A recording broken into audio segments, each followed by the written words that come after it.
काय सांगू आता संतांचे उपकार काय सांगू आता संतांचे उपकार काय सांगू आता संतांचे उपकार काय सांगू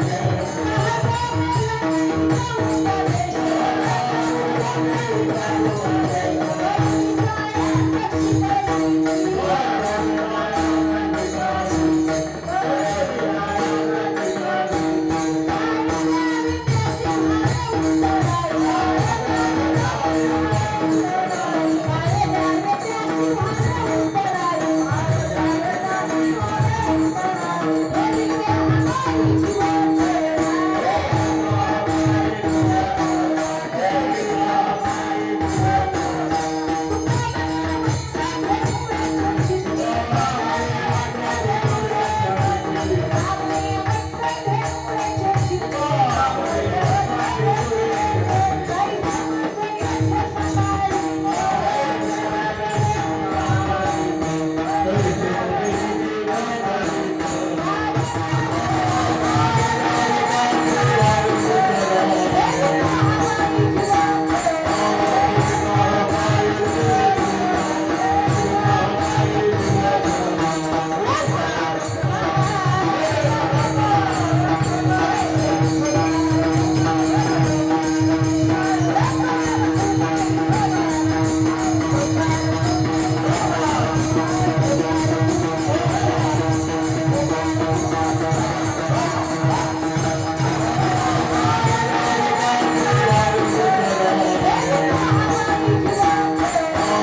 माझ्या निरंतर जागरी काय न्यायाची संतांचे उपकार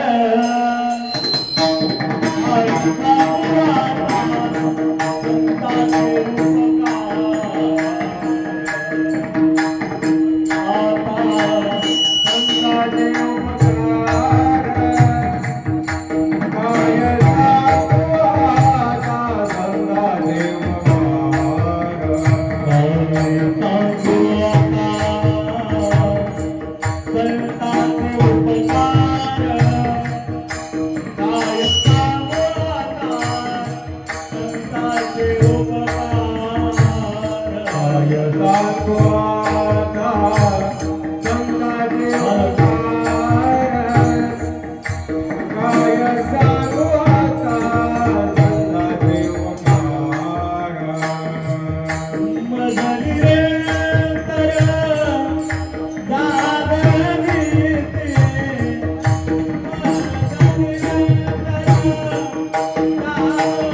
सांगू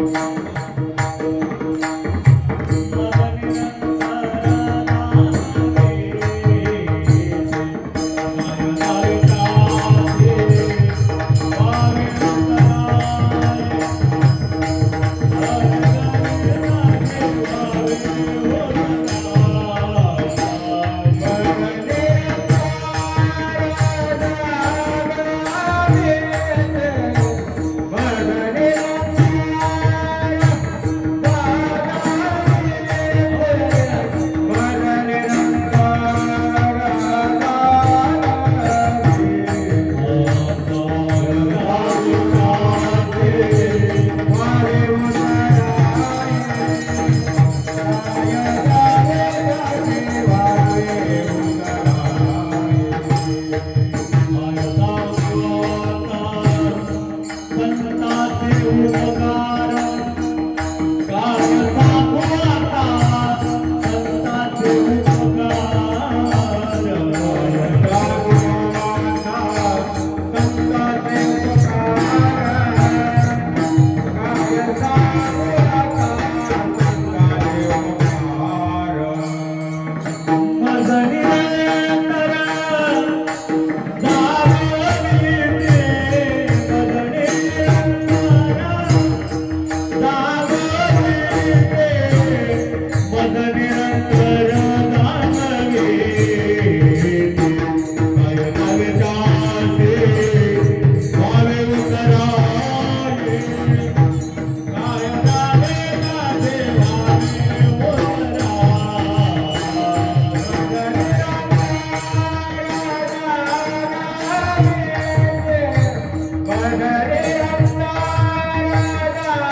ठेवितो हा पायी जीव थोडा सहज बोलणे हितोपदेश करोनी सायास शिकविती काय द्यावे त्यासी भावे उतराई ठेवितो हा पायी जीव थोडा तुका मने वत्सधेनुची चित्ती तैसे मज येथे सांभाळीत काय द्यावे त्यासी भावे उतराई ठेवितो हा पायी जीव थोडा पांडुरंगा करू प्रथम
विस्तारू बाबाजी सद्गुरुदास तुका महायोग पीठे तटे भीमर्थ्यम वरम पुंडरीकाय दातुं इंद्रई समागत्य तिष्ठं तमानंद कंदम परब्रह्मलिंगम भजे पांडुरंगम अलंकापुरी पुण्य भूमी पवित्र तिथे नांदतो ज्ञान राजा सुपुत्र तया ठविता महापुण्य राशी नमस्कार माझा श्री सद्गुरु ज्ञानेश्वराशी प्रथम वर्णनाथा उमा शंकराची सुता चरणावर ठेवणी माथा साष्टांगी आता दंडवत दुसरी बंधू सारजा जी चतुर्णाची आत्मजा वाक्त सिद्धी पा विजय सहजा तिच्या चरणोजा दंडवत आता वंदू साधू सज्जन नित्य हृदय हरीचे ध्यान विठ्ठल नामोच्चारिती जाणतया माझे दंडवत आता वंदू रंग भूमिका कीर्तनी उभी होती लोका टाळ कुटुंब श्रोते देखातया माझे दंडवत ऐसे नमन करुणी सखळा हरी कथे बोले बोबड्या बोला आज्ञान म्हणून आपल्या बाळा चालवी सकाळ नामा मने विठ्ठल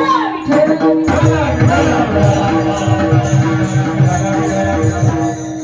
सेवेला सुरुवात करण्यापूर्वी अल्पसा द्यावायचा पर्याय असा वास्तविक पाहिलं कोणत्याही सेवेला प्रकारचं निमित्त तसं आजच्या सेवेचं निमित्त फार गोड गेल्या 26 वर्षापासून आपल्या या केसर जवळगा गावामध्ये अविरतपणे चालत असलेला हा सुंदर अखंड हरिनाम ज्ञान यज्ञ सोहळा आणि अखंड हरिनाम सप्त्याचा आजचा 6वा दिवस या 6व्या दिवसाचं कीर्तनरूपी पुष्प माझ्यासारख्या पामराच्या वाट्याला आलं बघता बघता कित्येक वर्षापासून तुमची माझी गाठ भेट होतीये तुम्हा सगळ्यांची सेवा करण्याचा हा योग मला प्राप्त होतो विष्णू बाबा असतील तुम्ही सगळे गावकरी मंडळी असतील कुठंतरी आमच्यासारख्या माणसांवर अविरतप्रमाणे प्रेम करून या ठिकाणी आम्हाला कुठंतरी हा सेवा करण्याचा योग प्राप्त करून देतात त्यामुळे तुमच्या सगळ्या गावकऱ्यांचे माझ्याकडून मनापासून आभार एकत्रित येऊन एवढं छान कार्य गेल्या 26 वर्षापासून आपलं गाव पार पाडतंय मी भगवान पंढरीनाथाला माझ्या भोळ्या शंकराला एवढीच मागणी मागेल देवा आमच्याकडून तू 26 वर्ष ही सेवा अशी करून घेतोय ही चंद्र सूर्य असेपर्यंत अशीच करून घे ह्याच्यात आणखी वाढ होऊ दे एवढी देवाला आपण मागणी मागूया आणि सेवेला आरंभ करूया विठ्ठल विठ्ठल विचार जर केला अभंग जगद्गुरु जगदवंदनीय देहू निवासी जगद्गुरु शेवटपर्यंत 2 तास मोबाईल जरा थोडा सायलेंट ठेवा आपलं तोंड थोडं सायलेंट ठेवा आणि 2 तास ऐकून काहीतरी जाताना काहीतरी अभंग जगदवंदनीय देहू जगद्गुरु तुकोबारायांचा आहे. 4 चरणाचे सर्वांच्या ओळखीतला आहे. काय सांगू आता संतांचे उपकार. कुठंतरी संतांच्या उपकारातून आपण उतारे होऊ शकत नाही. कितीतरी प्रकारे संतांनी आपला उपकार केले. ते कोणत्या प्रकारे केले, कसे केले, का केले, कशासाठी केले. सामान्यातल्या सामान्य जीवावर उपकार माझ्या संतांनी केला, पण कोणत्या प्रकारे केला हा सांगण्याचा कुठेतरी मुद्दा माझे जगद्गुरु तुकोबारायांनी उचलला. आणि कुठेतरी त्यांना सांगावंसं वाटलं की खरंच संतांचे उपकार आहेत आपल्यावर. आता उपकार करत नाही असं कोणी नाही बरं. जगामध्ये तुम्हाला प्रत्येक जण उपकार कोणत्या ना कोणत्या रूपाने उपकार करताना दिसेल. उदाहरणार्थ सूर्यनारायणापासून घ्या. सूर्यनारायणाचे आपल्यावर अनंत उपकार आहेत. नदीचे आपल्यावर अनंत उपकार आहेत. वाऱ्याचे आपल्यावर अनंत उपकार आहेत. प्रकाशाचे अनंत उपकार आहेत. प्रत्येक गोष्टीतला जेवढ्या नैसर्गिक गोष्टी तुम्हाला दिसतील, नॅचरली गोष्टी दिसतील, सगळ्यांमध्ये उपकार आहे. तसंच जन्म देणारे मायबाप सुद्धा आपल्यावर उपकार करतात. आवाज थोडा द्या, मोकळा सोडा आवाज. जन्म देणारे मायबाप सुद्धा आपल्यावर उपकार करतात, समजून घ्या. पण जन्म देणारे मायबापाचे जर उपकाराचा अभ्यास केला तर तो उपकार फक्त स्वतःच्या पोटच्या लेकरांपर्यंत मर्यादित आहे. माझ्या लेकराचं चांगलं व्हावं फक्त पोटचे जन्मलेल्या, पण शेजारचे जे लेकराचं चांगलं व्हावं असं चुकून तरी वाटतं का? ज्यांना वाटतं ते संत आहे बरं, समजून घ्या. माय आणि बाप यांचा जर अभ्यास केला आपण तर फक्त पोटच्या लेकराचं हित पाहणार आहे. स्वतःच्या पोटी जन्माला आलेलं लेकरू त्याचं चांगलं व्हावं ही अपेक्षा मायबापाची असते. तुम्हाला खोटं वाटते तर उदाहरण आहे. लेकराचे हित, लेकराचे हित,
समजून घ्या. आपुलियाचा कळवळा आणि बाळावरी नये.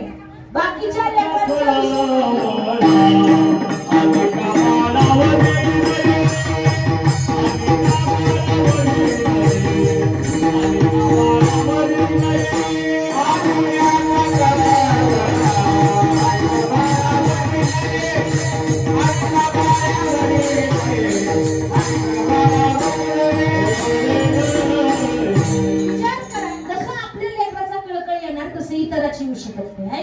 बरोबर ना? माता भगिनी ताड कसा करणार? आपल्या लेकराची जशी तशी दुसऱ्याची शेजारची लेकरीची येते का? हा फरक आहे आपल्यामध्ये आणि संतांमध्ये. सीमित प्रेम करण्याची भावना ही आई वडिलाची आहे. आईबाप प्रेम करतात, फक्त आपला विचार करतात, बाहेरच्याचा विचार करू शकत नाही. त्याच्यामुळे माय बापाचा हिशोब तिथल्या तिथपर्यंत. जगात माय बापासारखं प्रेम कुणी करणार नाही ही गोष्ट खरी आहे, पण त्याला काहीतरी सीमा आहे. ते फक्त स्वतःच्या लेकरापुरतं. पण तसं संतांचा अभ्यास केला तर संतांचं तसं नाही. कुणीही जाओ संतांकडे, कुणीही जा, कसलाही येऊ द्या, कसलाही माणूस, त्याचं हित कसं होईल एवढाच विचार संत करतात. माऊलींना एवढा त्रास दिला, माऊलींचा विचार करू आपण 10 मिनिटं. जगाची आई म्हणून आपण ज्या माऊलीला म्हणतो त्या माऊलीचं वय अवघं 12 वर्षाचं, 8-9 वर्षाचं असेल. ज्या वेळेला जोडी घेऊन माझी माऊली आळंदीच्या गावामध्ये काही माधुकरी मागायला फिरायची ना, काही लोक पीठ वाढायचे, ज्याला जसं जमन तसं, जे असेल घरामध्ये ते काही पसाभर धान्य द्यायचे. पण त्यातलेच काही खुडील होते, खुडील. त्याच्यातला 1 नंबरचे आपला हा जे नामदेव रायांचे गुरु विसोबा खेचर नंबर 1 माऊलींना अतिशय त्रास दिला. जर कुणी पसाभर पीठ वाढलं तर त्या पिठामध्ये पसाभर नाक कालवायचा हा जाऊ. जे सुखानं मिळाले ना 2 घास खाण्याकरता ते सुद्धा खाऊ दिलं नाही. एवढा त्रास दिला माझ्या माऊलीला. पण त्याच माऊलीनं विचार केला का, यांनी मला त्रास दिला, यांनी मला एवढं दुःख दिलं, यांनी मला मारलं, माझ्या बहिणीला त्रास दिला. विचार नाही केला माझ्या माऊलीनं. त्याच विसोबा खेचराला नामदेव महाराजांचं गुरु करून ठेवलं. मस्करी नाही. एवढा आतोनात त्यांनी त्रास दिला की अक्षरशः कधी कधी झोपेत जाऊन आणलेले माऊलींना. इंद्रायणीच्या तीरावर जर माऊली स्नानाला गेली तर त्या इंद्रायणीच्या तीरावर जाऊन लेकरांना बाकीच्या सांगायचं मारायला. माझ्या माऊलींना एवढा त्रास दिला. पण त्या माऊलींना सुद्धा एकदा राग आला आणि माऊलींनी खरोखर त्या रागाच्या भरामध्ये ताटीचं दार लावलं ताटीचं दार लावलं. आता उघडायचं नाही, जे होईल ते होईल, समाधीच घ्यायची. डिसिजन घेतलं होतं माऊलींनी, विचार केला होता. पण कुठं तरी माझी 8 वर्षाची मुक्ताई चिमुकली बहीण माऊलींची जाऊन म्हणते, दादा असं नाही, योगी पावन मनाचा साहे अपराध जनाचा, असं करू नका. कुठं तरी आपल्याला सहन करावं लागण. हा समाज त्रास देतो म्हणून यांना कुठेतरी तिरस्कारी वृत्तीनं पाहू नका. तुम्ही जर यांच्यावर रागवली तर मग काय राहिलं. आणि तिथून पुढे माऊलीनं म्हटली ताटी उघडा ज्ञानेश्वर, म्हणून माऊली बाहेर आली. नाही तर माऊली बाहेर येत नव्हती. माऊलींच्याही मनात थोडा राग निर्माण झाला होता, पण तोही माझ्या मुक्ताबाईंना कुठेतरी अंतःकरणातला काढून टाकला. आणि तिथून पुढे माऊलींनी ज्ञानेश्वरी हा ग्रंथ उत्पन्न केला. मला एवढंच सांगायचंय, जर मुक्ताबाईनं ताटी उघडा ज्ञानेश्वरा असं म्हटलं नसतं तर माऊली बाहेर येत नव्हती. आणि माऊली बाहेर आली नसती तर माऊलींनी जे आज आपल्याला खरं सार दिलं, खरं ब्रह्मरसाचा जो भगवान परमात्म्याच्या नामाचा काढा उत्पन्न करून दिला, तो आपल्याला मिळाला नसता. मग हे संतांचे उपकार नाहीत आणखी काय. सामान्यातले सामान्य जीवाला कळेल असा हरिपाठ आपल्याला प्राप्त करून दिला का नाही. येड्यातल्या येड्या माणसाला कळतं, शेताची खुरपून अक्षरशः थकून जातं. अभंग नुसतं म्हणू द्या तरी त्याला शब्द कळतात की नेमकं माऊलींना म्हणायचंय काय. हरिमुखे म्हणा पुण्याची गणना कोण करी. साध्या माणसाला समजन अशा भाषेमध्ये माऊलीने आपल्याला तत्वज्ञानाची ओळख करून दिली. याच्यापेक्षा मोठा उपकार काय. केले उपकार सांगून काय.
केले, जेवढे उपकार माझ्या संतांनी केले तेवढे कोणी करू शकत नाही. केले उपकार सांगू मी काय, बाप न करे ऐशी माय, धर्मे त्यांचे देखिले पाय, दिले अक्षय अभयदान गा.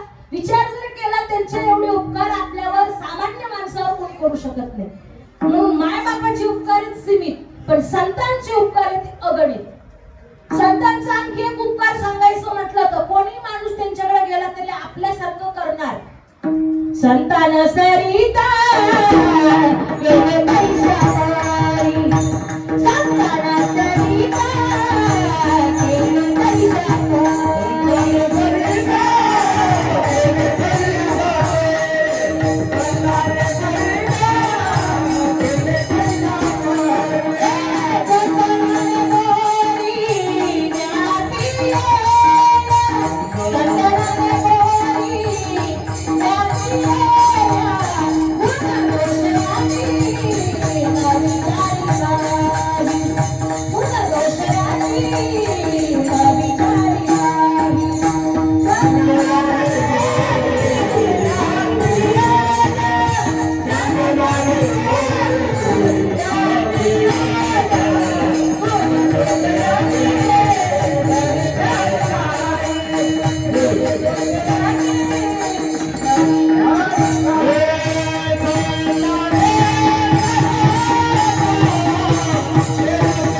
सरिता केले तैशा परी आणि चंदनाने बोरी व्यापिल्या.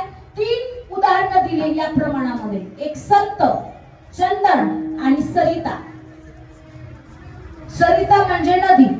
नदीचं जर उदाहरण घेतलं तर उदाहरण सुंदर आहे. गटार गंगेशी मिळाले पण तेही गंगा रूप झाले. गंगेच्या शेजारी जर एखादं गटार छोटस चाललं असेल तर ती गंगा त्याला म्हणत नाही लांबो म्हणून, त्याला आपलंसं करणार म्हणजे गंगा रूप करून सोडणार. ही नदीची भूमिका. दुसरी गोष्ट चंदन आहे.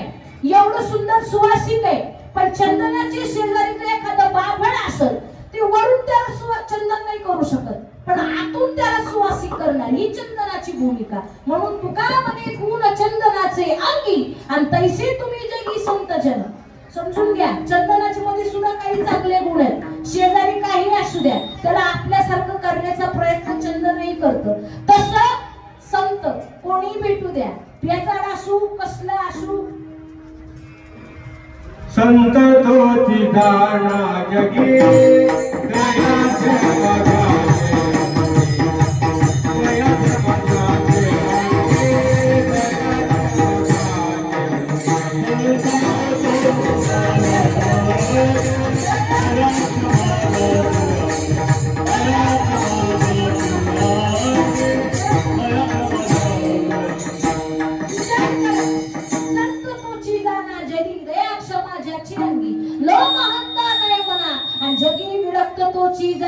संत नावाची गोष्ट. संत कुणाला म्हणावं? अंतःकरणामध्ये दया एक, क्षमा एक, शांती आहे, त्याला संत म्हणावं. आता दया, क्षमा, शांती आहे का आपल्यामध्ये? थोडा विचार करा. पण ही संतांना जर शरणागती आपण केली, संतांना शरण गेलो तर ही प्राप्ती होते आपल्याला. कारण जर त्यांची संगत केली तर 100% आपल्या अंतःकरणात दया उत्पन्न होते. आता ही दया संतांकडे कशी आली याच्या सुद्धा पाठीमागं कारण आहे. एकदा दया आणि कीर्ती दोघी जणी स्वर्गातून निघाल्या. नीट कान ओढे ठेवून ऐका बरं का. दया आणि कीर्ती स्वर्गातून देवीच्या स्वरूपामध्ये, एका मुलीच्या स्वरूपामध्ये आपल्या भूतलावर आल्या आणि पहिल्यांदा गावामध्ये फिरू लागल्या. केसर जवळग्यामध्ये उदाहरणार्थ आपलं नाव घ्यायचं, काय नाही आमचं घ्यायचं. केसर जवळग्यामध्ये फिरू लागल्या सगळ्याच्या घराघरामध्ये. दया पहिल्यांदा आली. माता सगळ्या गावकऱ्यांनी विचार केला, बाई कोण आहेस तू, तुझं नाव काय? ती म्हणे मला दया म्हणतात. मी जर तुमच्या घरात आले तर तुमच्या घरात तुम्ही स्वतः दयावान होणार. म्हणजे दया होणार म्हणजे नेमकं काय होणार? आम्ही म्हणजे तुम्ही कुणावरही दया करणार, तुम्ही कुणावरही माया दाखवणार. ठीक आहे म्हणले, पण आम्हाला तुझी आवश्यकता नाही. सगळ्या आपल्या गावकऱ्यांनी तिला नाकारलं आणि जा म्हणले बाई तू, तुझी आवश्यकता नाही आम्हाला. दयाला पाठवलं तर तिची बहीण तिच्या पाठीपाठी होती. कोण? कीर्ती.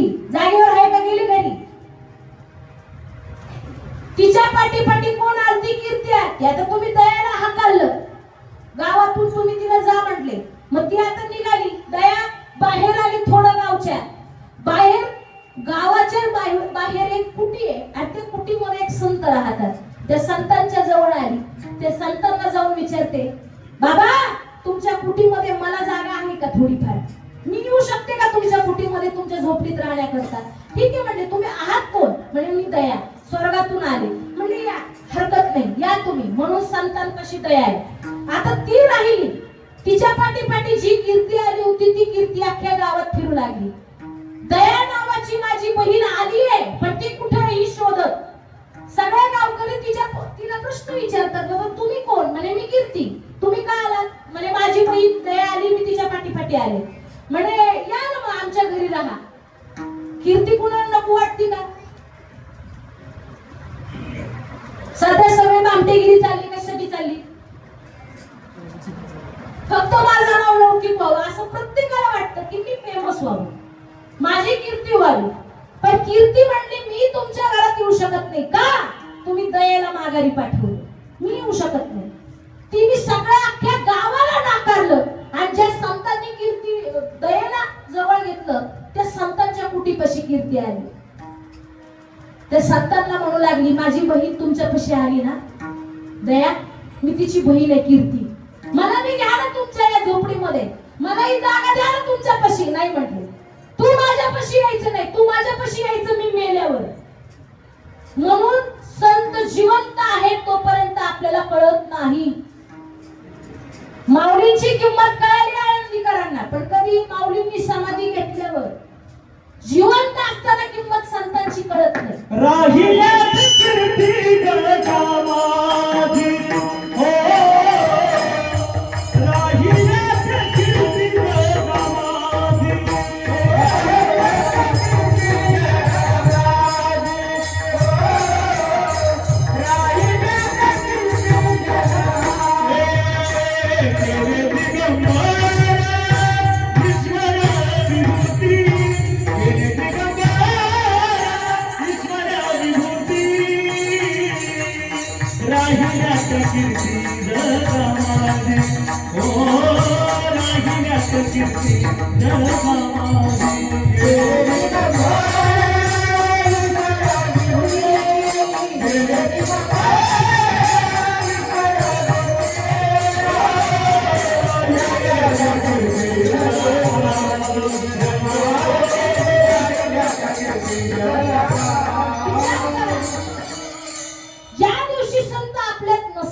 देह स्वरूपाला, तेव्हा तिथून पुढे संतांची किंमत आपल्याला कळते. म्हणजे मेल्यावर कीर्ती त्यांचा विचार करते. मला एवढं सांगायचं, ही दया नावाची गोष्ट खास संत जवळ घेतात. म्हणून जिथं दया आहे, जिथं क्षमा आहे, जिथं शांती आहे, तिथं संत.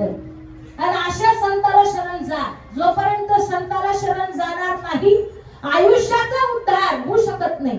कारण मेन संतांचा अवतार कशासाठी आहे? जगाच्या कल्याणात संतांचा विभूती, जगाच्या कल्याणात संतांचा विभूती, जगाच्या कल्याणात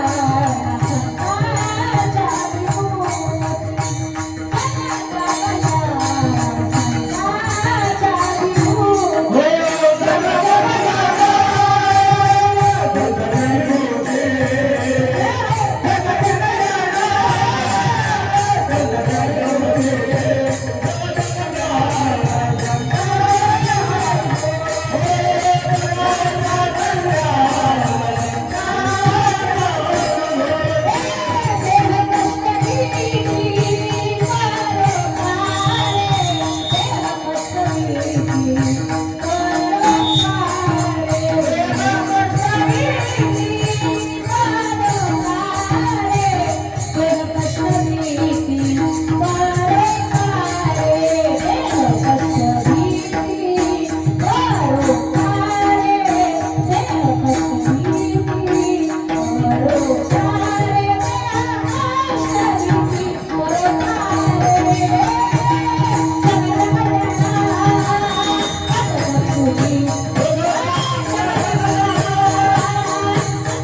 कष्ट भीती परोपकारे. त्यांच्या एवढे उपकार आपल्यावर कोणाचे नाही. जेवढे संतांनी उपकार केले त्यांच्या उपकाराची बरोबरी कोणी करू शकत नाही. म्हणून तुम्ही संत बाय बाप एवढा उपकार करा. न्यामझ तेथवरी दाखवा दिनाचा सोयरा. दिनाचा सोयरा असलेला पांडुरंग परमात्मा त्याची जर ओळख कोण करून दिली असेल तर ते फक्त संत आहे. प्रपंचाची ओळख करून देणारे मायबाप आहेत, पण परमार्थामध्ये येऊन खऱ्या देवाची ओळख करून देणारे फक्त संत आहेत. म्हणून मला असं वाटतं जोपर्यंत जिवंत आहात तोपर्यंत या आयुष्यात या देहामध्ये आहात तोपर्यंत देवाला ओळखून घ्या. जो देव तुमच्या जवळ आहे त्याची ओळख करून घेणं महत्वाचं आहे. नुसतं जवळ असून उपयोग नाही. आपुला तो एक देव करून घ्यावा का तेने विन जीवा सुख नोहे. या जीवाला त्याचे शिवाय सुख मिळू शकत नाही. आणि ही सुख नावाची गोष्ट प्राप्त होण्याकरता गरज देवाच्या ओळखीची आहे. म्हणून देवाची ओळख करून देण्याची खरं काम करतात ते संत. कोण ओळख करून दिली तुम्हाला? अहो विचार करा, वयाच्या 6व्या वर्षी भगवान परमात्मा ताटात जेवतोय नामदेवरायांच्या, पण तरी सुद्धा देवाची ओळख नाही झाली. पण त्याच नामदेवराय ज्यावेळेला औंढ्या नागनाथाला गेले, विसोबा केसरांची भेट झाली, तेव्हा देव कळतोय. वाळवंटामध्ये परीक्षा घेतली जेव्हा गुरु मिळाले ना नामदेवरायाला, विसोबा केसरांना शरण गेले, नामानिसा खेचर केला गुरु, तेव्हा झाला पूर्ण ब्रह्म साक्षात्कार. जेव्हा गुरु भेटला, गुरुच्या नामाची ओळख झाली, अनुग्रह मिळाला, तिथून पुढे देवाची खरी ओळख झाली. आणि पुन्हा देवानं परीक्षा घेतली. वाळवंटामध्ये निहारी करायला बसले नामदेवराय, ताटातली भाकरी कुत्र रूपी देवानं ओढली आणि पळायला लागला. देव कोणाच्या रूपात? श्वानाच्या रूपात, कुत्र्याच्या रूपात. आणि त्या वेळेला कळालं की हे दुसरं तिसरं कोणाचं काम नाही, माझ्या देवाचं काम आहे. म्हणून त्या कुत्र रूपी देवाच्या पाठीमागं वाटी घेऊन लागले, तुपाची वाटी. देवा कोरडी रोटी खाऊ नको, तुपासोबत खा. देवाची ओळख करून देणारे कुणीतरी पाहिजे. तुम्हाला वाटत असं ना आम्हाला जसं होईल तसं आम्ही मनाला परमार्थ करू, नाही ना जमत नाही. मनाला वाटेल तसा जर परमार्थ आपण केला तर आपण होत्यात येणार, फायदा नाही. आवाज थोडा मोकळा सोडा. मनोमार्गी गेला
मनाला वाटेल तसा परमार्थाचा 100% आपण केला. आपल्या मनाला वाटेल तसं झालं नाही का नाही. आपला कवर उपास करायचे, कवर तापास करायचे, बरोबर आहे का नाही?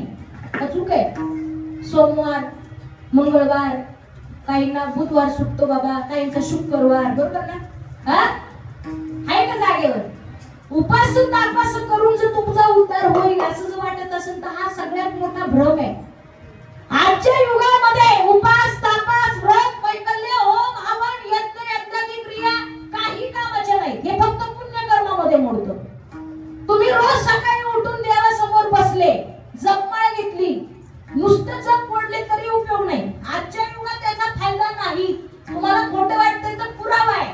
जप तप कर्म क्रिया नेम धर्म वाऊगाची श्रम व्यर्थ जाय. काय म्हणली माऊली? जगाची आई माऊली महावैष्णव दरबार आहे. काय म्हणतात? जप करा, तप करा, कारण करा,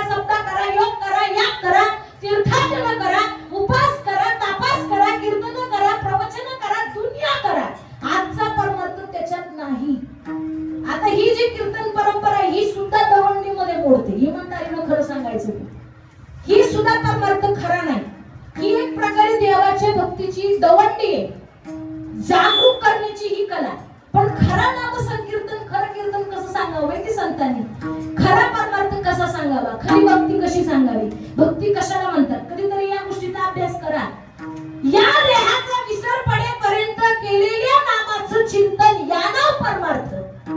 तुम्ही स्वतःच तुम्हाला ज्या दिवशी विसर पडणार, मी अमुक कुणीतरी आहे, तुम्ही ज्या दिवशी ही गोष्ट विसरणार तिथून पुढे तुमचा खरा परमार्थ सुरू. मी देह हेच विसरलं पाहिजे पहिल्यांदा मुळात. आणि खरी परमार्थाची सुरुवात सुद्धा सांगू, भजन कसं करायचं. आता तुम्ही जपमाळ घेऊन बसता, काहींचं चालतं सकाळी उठले की रामकृष्ण हरी म्हणून जपमाळ आपण वडतो. पण माऊलीने कोणती जपमाळ वडायला लावली एवढं सुद्धा बारकावा सांगावं माझ्या माऊलीने.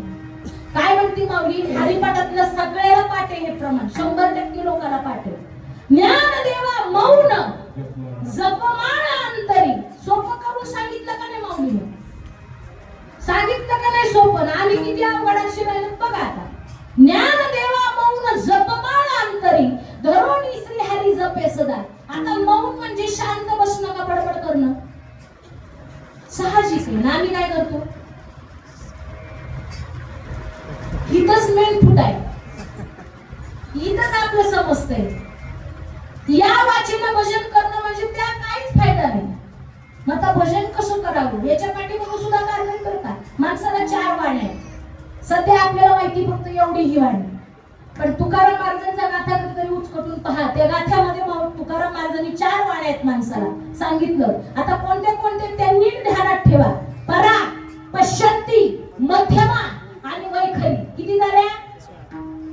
मागची झोपले का काय? किती झाल्या माझा भगिनी? परत एकदा रिप्लेस पुन्हा सांगते. आता ध्यानात ठेवायचं. इकडं सुद्धा जरा ते मोबाईल मधून डोकी बाहेर काढा म्हणजे समजन जिंदगी जगात काय चाललंय. मरायला लागली त्या मोबाईल मध्ये लोक. एवढं येडं केलं त्याच्यातलं 10% जर तुम्ही देवासाठी दिले ना तर तुम्ही देव असाल. देवा शपथ सांगते तुम्हाला. पण आपण विचारच करत नाही देवाचा, नाही विचार करत. 4 वाण्या आहेत माणसाला. परा, पश्यंती, मध्यमा आणि वैखरी. सध्या आपला हरिपाठ चालू आहे, काकडा आरती चालू आहे, ही कीर्तन चालू आहे, प्रवचन चालू आहे, कथा चालू आहे, काय असं ते सगळी साधनं चालू आहे देवाची. कोणत्या वाणीनं?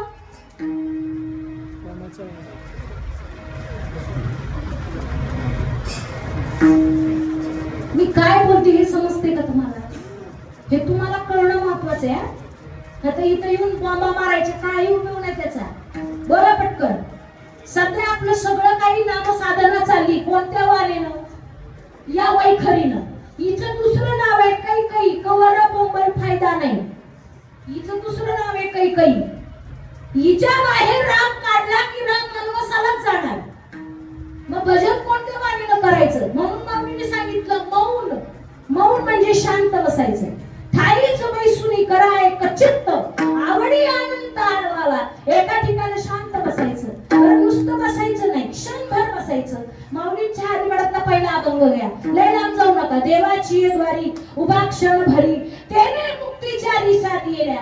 माणूस क्षणभर बसला.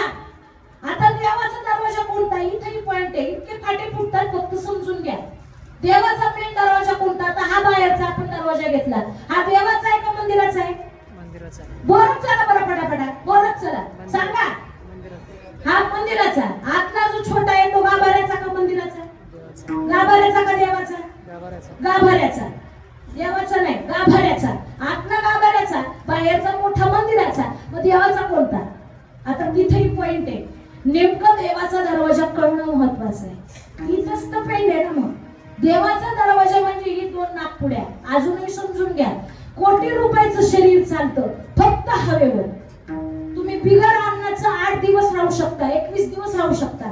पण बिगर पाण्याचं 8 दिवस जगू शकता असं डॉक्टर लोक सांगतात. पण बिगर श्वासाचं 3 मिनिटं जगल असं डॉक्टर लोक सांगतात. पण ऍक्च्युअली जगत नाही.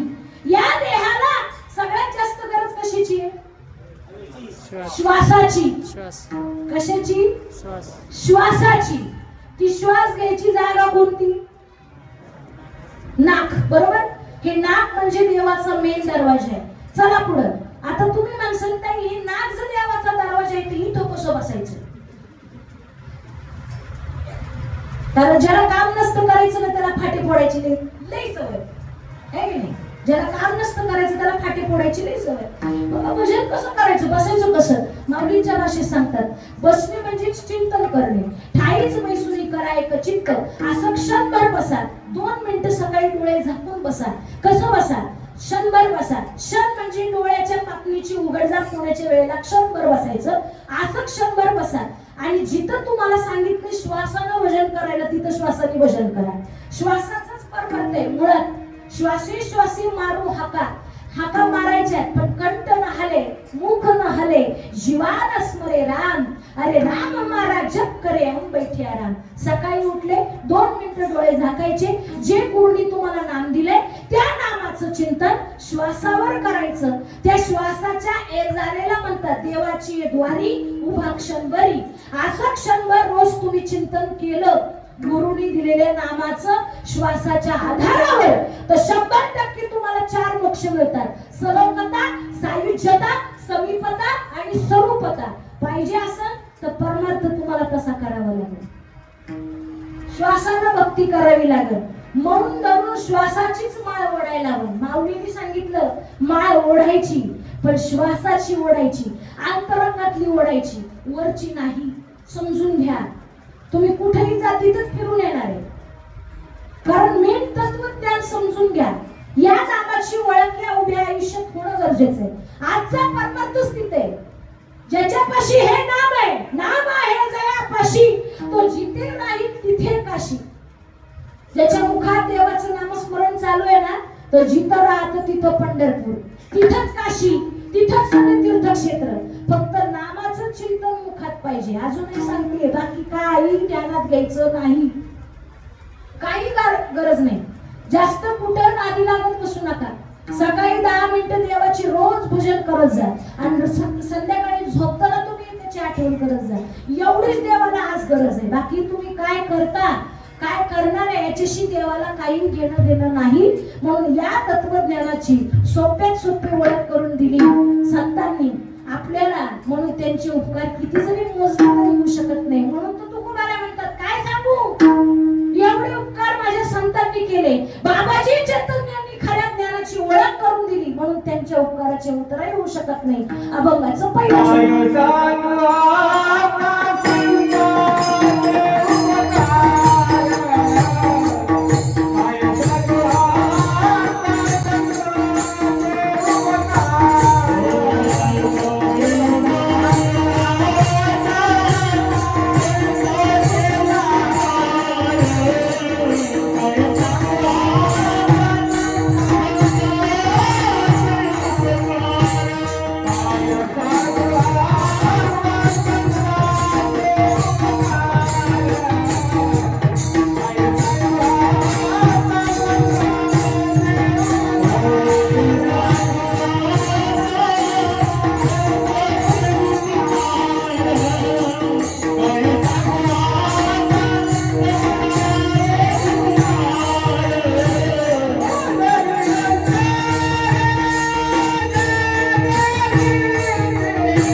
त्यांनी जेवढे उपकार आपल्यावर केले तेवढं कोणी करू शकत नाही. आणखी एक सगळ्यात मोठा उपकार केला, निरंतर जागवतात. निरंतर जागवतात म्हणजे सावध करतात. सावधान करण्याचं काम संतांचं आहे, बाकी कोणी सावधान करत नाही आपल्याला. सावधान व्हा, नाशिवंत देह जाणारच, एकदा जाणार गेला ना, सावध व्हा जाण्या अगोदर. हे सावधान करण्याचं काम मेन संत करतात. पण जाऊ नये, आयुष्याचं वाटवं होऊ नये, कुठंतरी या आयुष्यामध्ये परमार्थ घडावा असं वाटतं आपल्या संतांना. कुठंतरी या माणसाचं आयुष्य वायाला जाऊ नये. बुडते हे जग न देखावे डोळा, येतो कळबळा म्हणून या. त्यांना कळकळ आहे आपल्यासाठी की आपलं आयुष्य मातीत जाऊ नये. पण आम्ही मातीत घालवल्याशिवाय राहतच नाही, है का नाही? सोन्यासारखं आयुष्य मिळालं पण खाण्यापिण्यावारी जिंदगी बर्बाद करतो. करू नका बाबांनो असं. जसं होईल तसा परमार्थ करा, आनंदाने करा. बोला तुम्ही वाचे बोला,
जगत नाही त्याच्यामुळे टेन्शन घ्यायचं नाही. पण अजून काही आहेत वयस्कर माणसं आहेत, बरीच माणसं आहेत, आणि ही आपली खरंच सगळ्यातली भारी पिढी, शेवटची पिढी.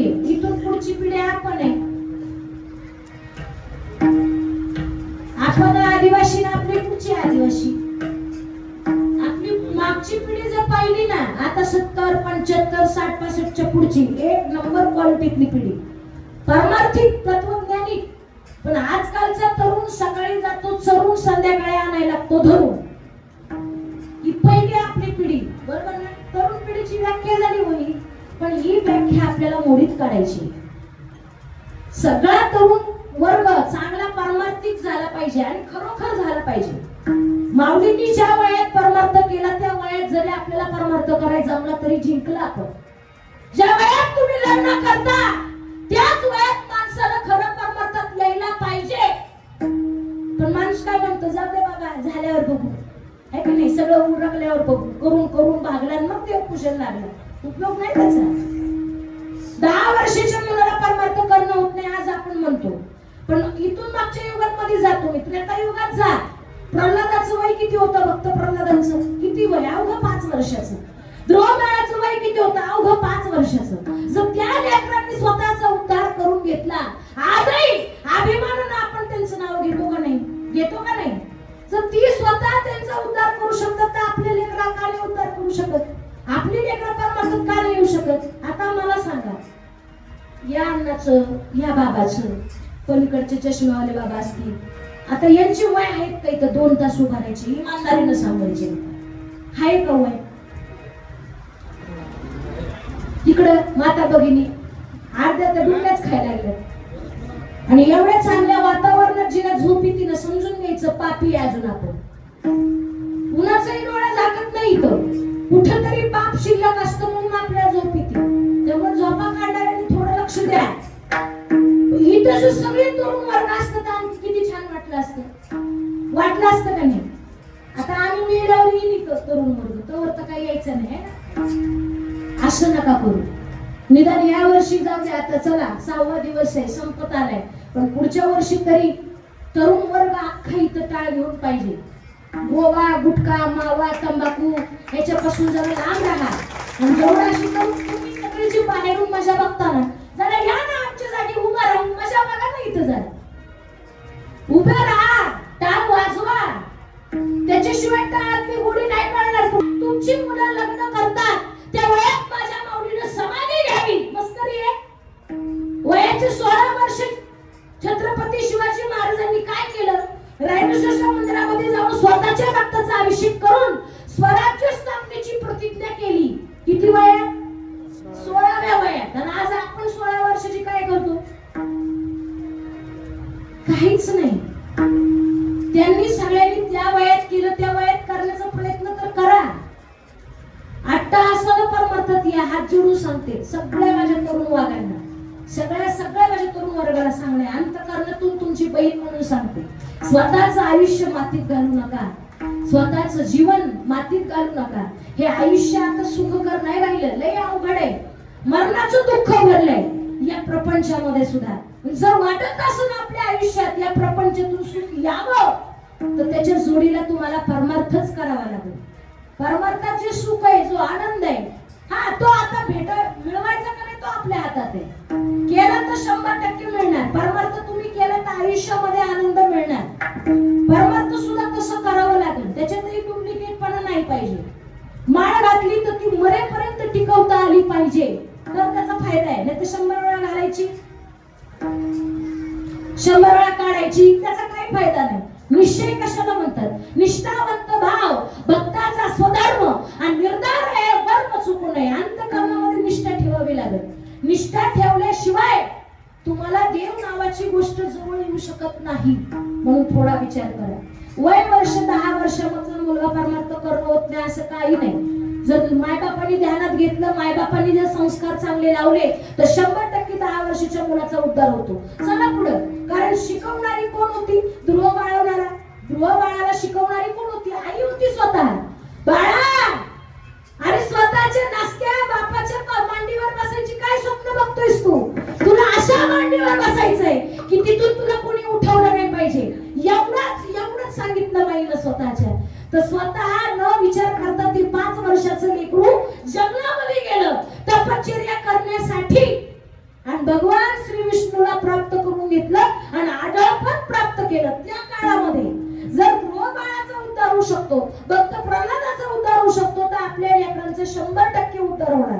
पण त्यासाठी मायबापांनी सुद्धा त्यांना योग्य मार्ग आणि योग्य शिक्षण दिलं पाहिजे, योग्य संस्कार दिले पाहिजे. त्याआधी तुम्ही परमार्थात आले पाहिजे. चला 20 वर्षाच्या वयात परमार्थात येत नाही का? याला सगळ्यात मेन पॉइंट, प्लस पॉइंट जर असेल तर ती म्हणजे संगत. संगत चांगल्याची केली तर 100% चांगले गुण लागतात, हे तुम्हाला माहिती आहे. तरी आम्हाला कळत नाही. आणि सगळ्यात मोलाचं आहे बरं का, संगत तुम्ही चांगल्या मित्रांची करा. आता मला ही गोष्ट चांगली कळते, बाकीचं कुठलंच नातं आपण आपल्या मनानं ठरवू शकत नाही. बघा तुम्ही, मायबाप असतील, जो भगवान परमात्म्याने जी निवडून दिले तेच येणार. बघा, नातेवाईक असतील, जी देवाने निवडून दिले तेच येणार. बरोबर, ती तुम्ही तुमच्या मनानं ठरवू शकता का? जागेवर आहेत का तुम्ही? मी काय बोलते कळतंय ना? असं एकच गोष्ट, एकच नातं आहे की जे आपण आपल्या मनानं ठरवू शकतो, ते म्हणजे मैत्रीचं.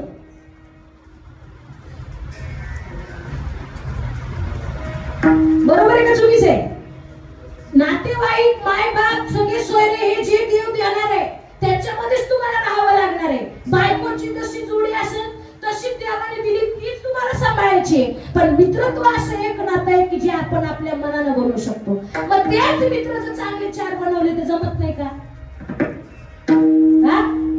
नाही, ते जर प्याताला खाताला बनवलं तुमचं आयुष्य बरबादच. घे थोडी, काय म्हणतात ते स्टार्टिंगला, काय म्हणतात, घे थोडी थोडी घे, काय होत नाही, घे, संपला विषय.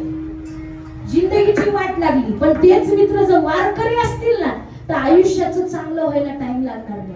म्हणून संगत करायची ना तर चांगल्याची करा. हात जोडू सांगते, संगत संतन की करले, जन्म कसा करले, संगत संतन की करले, जन्म कसा करले.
करायची, चांगल्या माणसाची करायची. का करायची? एवढं सोन्यासारखं आयुष्य मिळालं, खरंच मोलाचं आयुष्य. उत्तम करते पाया प्राणी इसका हित कुछ करले, सद्गुरु शरण जाके बाबा जन्म मरण दूर करले. एवढं सोन्यासारखं शरीर मिळालंय. संगती वाचून वायाला घालू नका. तुम्हाला हे प्रमाणही माहिती असेल, ढेकणाच्या संगे हिरा तो भंगला आणि कुसंगे नाडाला साधू तैसा. संगतीवर खूप मोठा परिणाम आहे. हिरा माहिती तुम्हाला? हिरा मी डुप्लिकेट नाही म्हणत, हे कसले पण खरा हिरा कोहिनूर घ्या आपला. एवढा हिरा मजबूत असतो. ते म्हणतात गणावर जर आयरनीवर जर हिरा ठेवी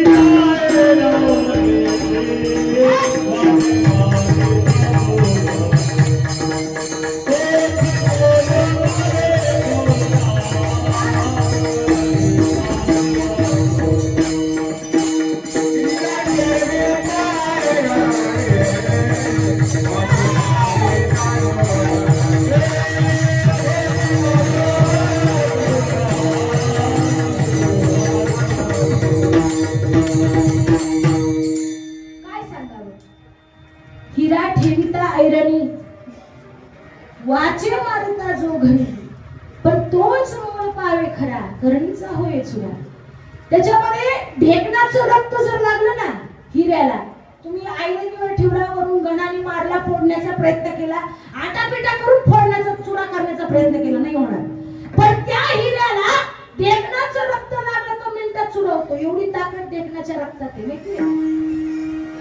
तसं तुमची संगत चुकली तर तुमच्या अख्ख्या आयुष्याची रांगोळी व्हायला टाइम लागत नाही. आज कित्येक माणसांचं आयुष्य खराब आहे आणि त्या माणसांमुळे त्याच्या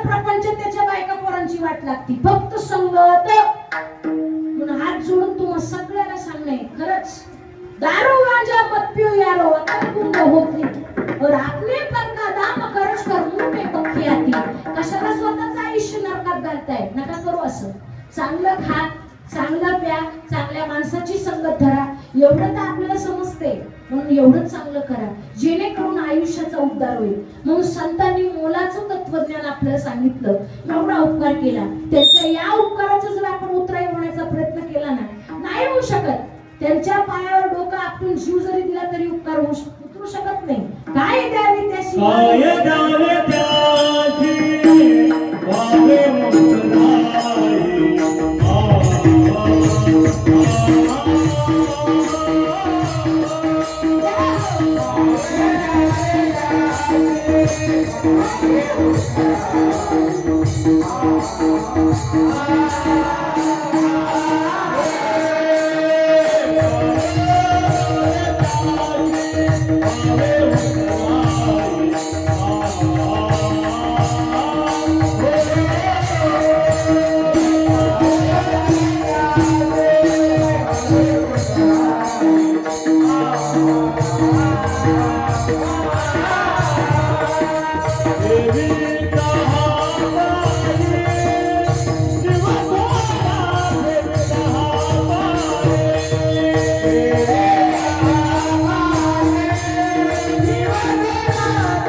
काय द्यावे त्याशी वावे मुक्ताई. ठेवितो हा पायी जीव थोडा.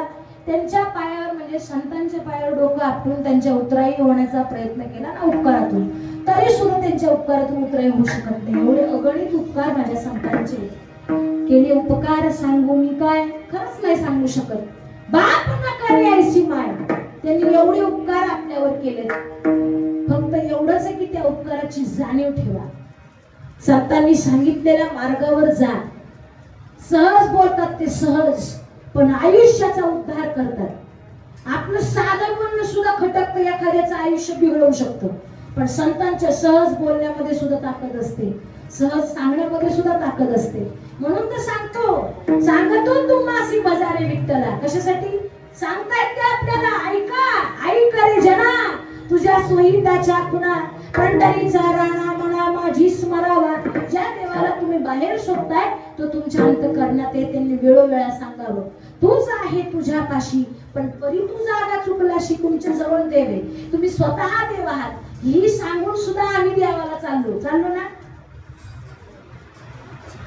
जाऊ नये असं माझं भाव नाही. जा, तीर्थाटन भरपूर करा, पण त्या तीर्थाला जाण्या अगोदर हे तीर्थ नीट करा.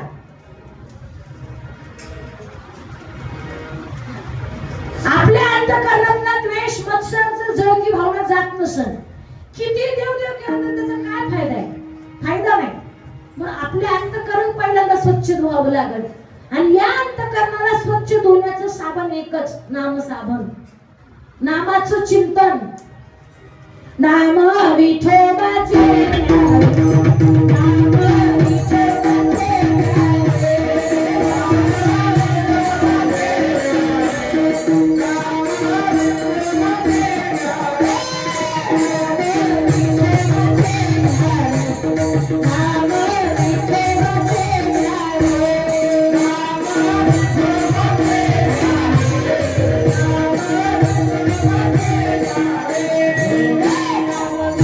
विठोबाचे घ्यावे मग पाऊल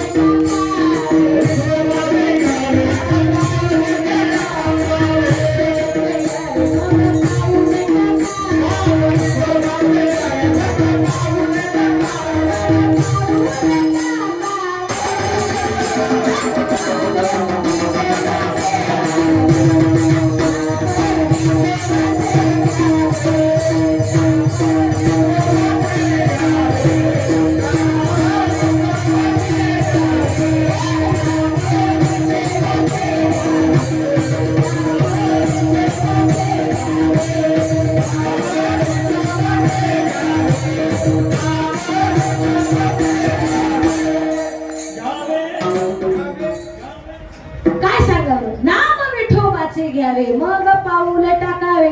साधं सोपं गणित सांगतायत बरं का संत, सहज बोललाय संत. सहज बोलवे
आपल्याला कुठेतरी खरं पटवून देतात. आपला विषय चालला होता देवाचं नामस्मरण घेत घेत पाऊल टाकावं.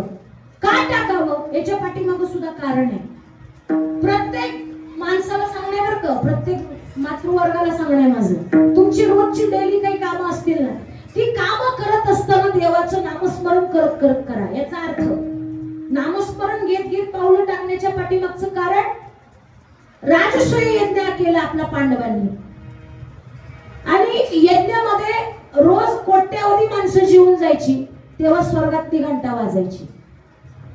रोजची झालं होतं, वर्षभर यज्ञ चालला आणि वर्षभर ती घंटा वाजायची, पण एक दिवस स्वर्गातली घंटा काही वाजेना. धर्मराजाला थोडस टेन्शन आलं. धर्मराजा देवाकडे आला, म्हणले देवा अरे सगळे पंक्ती उठले तरी अजून स्वर्गातली घंटा काय वाजत नाही, झाले काय बाबा नेमकं? तेव्हा देवाने सांगितलं एक फक्त ब्रह्मवेत्ता, एक साधू जेवायचा राहिलाय. तो साधू इथं जेवायला आला, त्याने अन्नग्रहण केलं की 100% स्वर्गातली घंटा वाजते. जा त्यांना कुणीतरी त्या साधू महाराजांना घेऊन या, काही अंतरावरती आहेत. धर्मराजा गेले साधू महात्म्यापाशी. चला म्हणले महाराज जेवायला चला, असं असं आम्ही यज्ञ केलाय, त्या यज्ञामध्ये फक्त तो यथासांग पार पडावा यासाठी तुम्ही महाप्रसाद घेण्याकरता चलावं. याचना केली विनम्र बुद्धीनं, विनम्र भावानं. पण त्या साधूनं सांगावं धर्मराज मी आलो असतो, पण माझी एक अट आहे. म्हणले काय तुमची अट? म्हणले काही नाही, मला 60,000 यज्ञाचं पुण्य तुम्हाला दान करावं लागेल. तुमच्याकडे तेवढं पुण्य आहे का? म्हणले नाही. म्हणले आताशी पहिला यज्ञ आम्ही केलाय, 60,000 यज्ञाचं पुण्य कुठून आलं? नाही म्हणलं तेवढं पुण्य माझ्याकडे. धर्मराजाचा चेहरा पडला, महात्मा येत नाही असं 100% जाणवलं. माघारी आले, पुन्हा देवापाशी आले. म्हणजे देवा ते नाही म्हणतात यायला. मग आता ठीक आहे म्हणले. मग अर्जुन गेले, नकुल सहदेव सगळे गेले, भीमदादाही गेला, पण काही फायदा झाला नाही. शेवटला गेली ती द्रौपदी माता. म्हणली देवा दादा मी जाऊ देते एकदा. ठीक आहे म्हणले, जा प्रयत्न कर. पायात चप्पल न घालता, कोणताही रथ वगैरे काही सोबत न घेता द्रौपदी माता 4-5 दाशांना घेऊन आपली पायी चढत चढत निघाली. जाताना फक्त तिने एकच विचार, देवाचं नामस्मरण करत करत तिथं चालली. जसं जसं तिथून निघाली तसं तिच्या मुखातून देवाचं नामचिंतन सुरू झालं. कृष्णाय वासुदेवाय हरे परमात्मने नमः, प्रणताक्लेशनाशाय गोविंदाय नमो नमः. वसुदेवं सुतं देवं कंसचाणूरमर्दनं देवकी परमानंदं कृष्णं वंदे जगद्गुरुं. कुठंतरी तिचं नामस्मरण करत करत करत करत करत करत ती आली कुठं? साधूच्या झोपडीपाशी. साधूच्या झोपडीपाशी आली, आवाज मारला, साधू महाराज बाहेर या. बाहेर या म्हटल्याबरोबर ती बाहेर आले. कोण? म्हणजे मी द्रौपदी, पंचाळ नरेशाची मुलगी, पांडवांची पत्नी द्रौपदी. तुम्हाला यज्ञाचं जेवणाचं आमंत्रण देण्याकरता आले. काही हरकत नाही, आताच तुमचे पतिराज येऊन गेले, पण मी सगळ्यांना सांगितलं होतं, तुम्हाला त्यांनी सांगितलं नाही का? म्हणले काय? तुमच्याकडे 60,000 यज्ञाचं पुण्य असेल, जर ते पुण्य तुम्ही मला दान दिलं तर 100% मी येणार. तुमच्याकडे तेवढं पुण्य आहे का? म्हणजे हो आहे. द्रौपदी मातेचा होकार आल्यावर त्याला चेहऱ्यावर एवढा हास्य आला. म्हणला अरे तुमचे पतिराज म्हणले आमच्याकडे यज्ञाचं पुण्य नाही, तुमच्याकडे कुठून आलं? म्हणले तुमच्यापर्यंत येत असताना माझी 60,000 पावलं झाली. प्रत्येक पावलागाणीच तुमच्या देवाचं नामस्मरण करत करत मी इथपर्यंत आले. त्यामुळे मला प्रत्येक पावलागाणीच एका एका यज्ञाचं पुण्य प्राप्त झालं. नाम घेता वाट चाली यज्ञ पाऊला पाऊली. त्यामुळे 60,000 पुण्याचं यज्ञाचं फळ माझ्यापाशी आहे, ते मी तुम्हाला दान करते. संकल्प सोडला, महाराज पुढे रस्ता झाडू लागला. मस्करी नाही, एवढं सोपं गणित आहे, एवढं सोपं. नामस्मरण केलं ना, कोटी कोटी यज्ञ नित्य ज्याचा नेमारी एक हरी नाम जपता घडे. कोटी कोटी यज्ञ करण्याचा तुमचा नित्य नियम असेल ना, पण एक देवाचं नामस्मरण तुम्ही केलं ना तरी ते तुम्हाला प्राप्त होणार. एवढी ताकद नाम साधनात आहे. म्हणून साधनाचे सार मंत्र बीज हरी आणि आत्मतत्व दरी तोची. फक्त समजून घ्या. म्हणून भगवान पंढरीनाथाच्या नामामध्ये खूप ताकद आहे. फक्त त्या ताकदीला आजमायचं काम करा. अंतःकरणातून अट्टहासाने घ्या. आता सगळं सगळं चाललंय, अख्खं जीवन आपलं बघतोय आपण, बाहेर सगळं काही दुःखच आहे का नाही? सगळं दुःखच आहे बाहेर. पण या दुःखातून जर तुम्हाला सुख मिळावं अशी आशा असेल तर जसं होईल तसं नामचिंतन करा. अट्टहासानं सांगणे माझं. आयुष्य खूप सुंदर आहे. आयुष्याने माती खाऊ नये, आयुष्याची माती होऊ नये असं वाटत असं संतांच्या मार्गाने जा. मनाला वाटेल तसा परमार्थ करू नका. संतांच्या मार्गाने जाऊन परमार्थ करा. खरं नामस्मरण जाणण्याचा खरोखर काम करा. म्हणून जाता जाता दोन्ही हाताने टाळी वाजवायची आणि एक भजन करायचे. आता हे भजन का घेतीये? जर तुम्हाला यायला झोपा, जागा करायला पाहिजे.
उपकार, त्यांचे एवढे उपकार आपल्यावर कोणी केले नाही.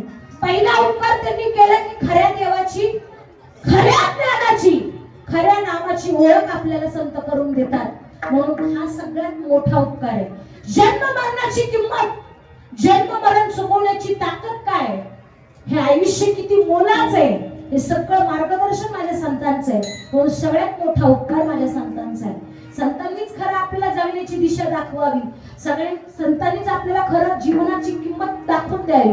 म्हणून संतांचं खरोखर इतके उपकार आहेत की त्या उपकारातून आपण उतराई होण्याकरता स्वतःचा जीव जरी त्यांच्या पायावर ठेवला तरी त्यांच्या उपकारातून आपली उतराई होऊ शकत नाही. माऊलींसाठी किती करावं कमी आहे, कारण माऊलींनी लय मोठा त्याग केलाय आपल्यासाठी.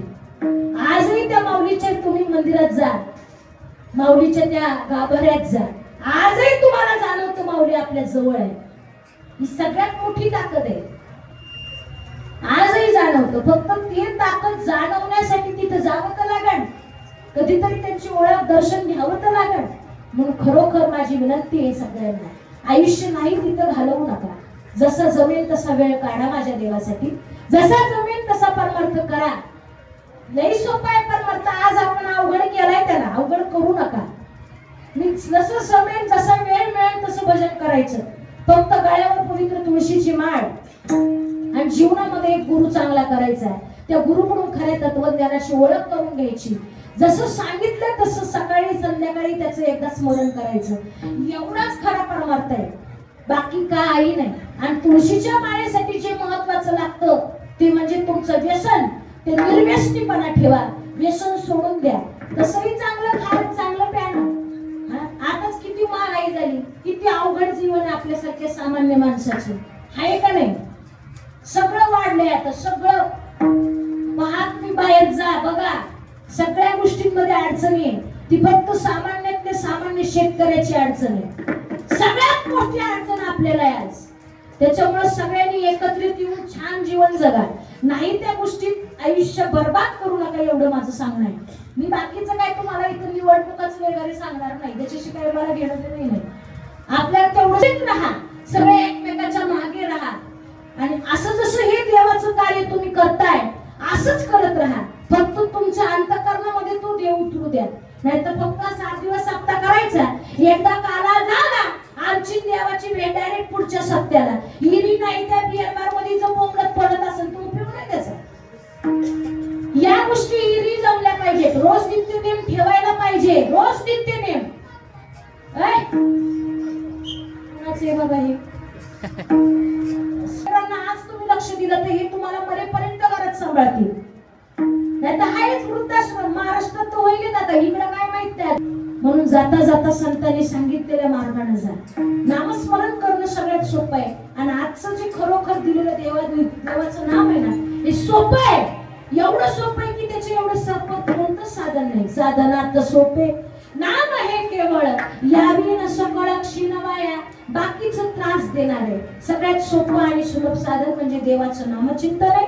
म्हणून जसं होईल तसं कामामध्ये काम, काही म्हणा राम राम. जसं होईल तसं भजन करा, पण करा रोज, सकाळ संध्याकाळ. म्हणजे रात्री झोपताना एकदा, सकाळी उठल्या उठल्या देवाची आठवण करायची. नित्य नियमाचं तुमचं काय असेल ते कार्य इमानदारीनं छान करा, एवढंच करा. बाकी देवाला काय Oh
हे सुख एवढ्याच ठिकाणी आहे, हे सुख एवढ्याच ठिकाणी, म्हणून या सुखाची किंमत करून घ्या. जाता जाता एक सुंदर भजन सगळ्यांनी करायचं. त्याच्यानंतर शेवटच्या चरणाचा आपण 2 मिनिटं अर्थ पाहू आणि मग सेवेला पूर्ण विराम देऊ. पण त्या आधी काय आहेत हा, त्यामुळे 2 हात देवाने दिले, चांगले दिले, मस्त दिले.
श्रीराम जय राम जय जय राम, श्रीराम जय राम जय जय राम, श्रीराम जय राम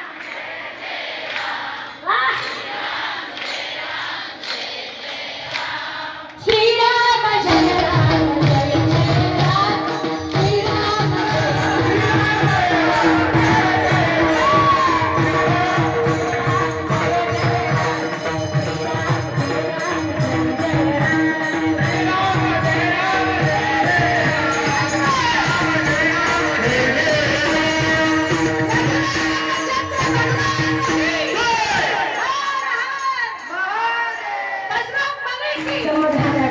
देव तुमचं संत मंडळी आपल्यावर एवढं प्रेम करतात. सहज बोललं तरी आपल्याला त्यांचं खरं सहज बोलणं सुद्धा खूप महत्वाचं आहे, हिताचं आहे, आपल्यासाठी हितकारक आहे.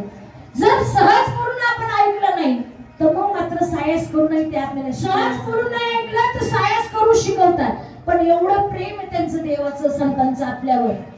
जसं गाय वासराचं, किती जीव आहे गाईचा वासरावर, लांब रानात चरत असेल ना ती, पण इकडे जर त्या वासराला तहान लागली, भूक लागली तर तिथं तिला पाहणा येतो ना. जेवढा जीव त्या वासरामध्ये गाईचा अडकलाय तेवढं प्रेम संतांचं आपल्यावर आहे. तू का म्हणे वत्स देनुचे चित्ती, तू का म्हणे वाचा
सर्वांचे मनातून आभार. माझे सगळे टाळकरी वृंद, लेट कवीना जरा जागृत झाले है की नाही. शेवट चांगले छान टाळ वाजवले, त्यामुळे टाळकरी वृंदांचे आता सगळे वयस्करच ना, त्यांची बिचाराची चूक नाही हो. 7 दिवस 2 तास उभं राहायचं, दिवसभर बी सेवा करायची, हरिपाठाला बी उभं राहायचं, सगळ्यांनाच टाळ वाजवायचं म्हणलं माणसाचं अवघड आहे. त्यामुळे सगळ्या तरुण बांधवांना माझं पहिलं सांगणं आहे की लवकरात लवकर सगळे तरुण बांधव या ठिकाणी यावे, टाळकरी व्हावे, भक्तीत उतरावं यांनी सगळ्यांनी. आता यांना रिटायर केलं तरी चालेल, माझं तर म्हणणं आहे. तुमचं काय म्हणणं आहे बघा आता. पण लवकरात लवकर कुठेतरी आपल्यात बदल व्हायला हवा, हा मोलाचा बदल आहे. म्हणून जाता जाता सर्वांनी छान साथ दिली. माझे सगळे ताई असतील, दोन्ही गायनाचार्य दादा असतील, दरवर्षाप्रमाणे याही वर्षी सुंदर साथ दिली त्यांनी, त्यामुळे त्यांचे मनातून आभार. बकवासवाले दादा आहेत त्यांचेही आभार, आणि पेटीवाले बाबा आहेत त्यांचेही आभार. सर्वांचे छान असं सुंदर YouTube चॅनल, कोणत्याही बाबांचं मला माहित नाही, पण त्यांचेही आभार. मनोभावे सेवा, मनोभावे सेवा, मनोभावे सेवा, वा, दादांचेही आभार. सगळ्यांचे मनापासून आभार. आणि जाता जाता शेवटपर्यंत छान आवाज दिला त्यांच्यासाठी, दादांसाठी एकदा टाळ्या वाजल्या. त्यांचेही मनातून आभार. सगळेजण तुम्ही छान साथ देताय, एकत्रित तुम्ही एवढं छान कार्य करताय. दृष्ट लागणं जो हा सोहळा आहे, विष्णू बाबा कुठंतरी आहे तुमच्या पाठीमागं जोमानं सगळ्यांकडून हे करून घेतात, त्यामुळे त्यांचेही बाबांचे आभार. आणि जाता जाता काही चुकलं मागलं असं तर स्वतःची पोटची लेख समजून सोडून द्या. जे चांगलं असेल ते भगवान पंढरीनाथाचं, पांडुरंगाचं, आपल्या शंकरनाथाच्या सहाय्याने करायचं. आणि सगळ्यात महत्वाचे माझे शेवटचे एक आभार राहिले मानायचे, ते म्हणजे माझ्या माता भगिनींचे, आहे की नाही. झोप सोडून तुम्ही इथं येऊन बसल्या, त्यामुळे तुमचे खास करून आभार. खरंच मोलाचं कार्य तुमचं आहे. कुठंतरी ज्ञानेश्वरी पारायणालाही बसताय, हरिपाठालाही येत असाल, त्यामुळे कीर्तनालाही छान तुमचा सहभाग आहे. पण अजून निदान 10-15 तरी अशा ताईंसोबत आणखी छान माता भगिनी उभ्या राहा, टाळ वाजवा, काही विषय नाही. हा सगळ्यांचा कारभार आहे. हा इथे एकटेच नाही, सगळ्याशी येते आहे अधिकार. आणि कलियुगी उद्धार हरीच्या मात, सगळं काही हरीच्या नामानं होणार आहे.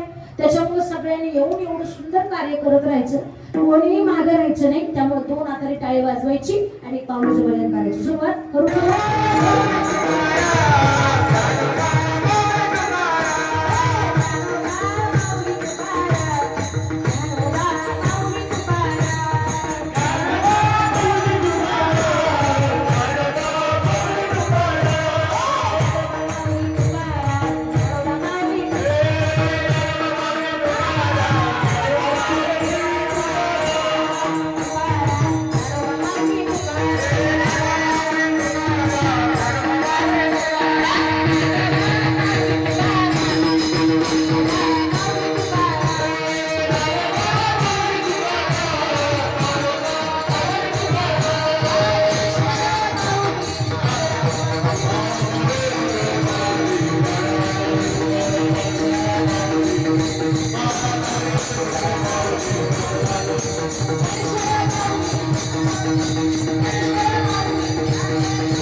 Thank you.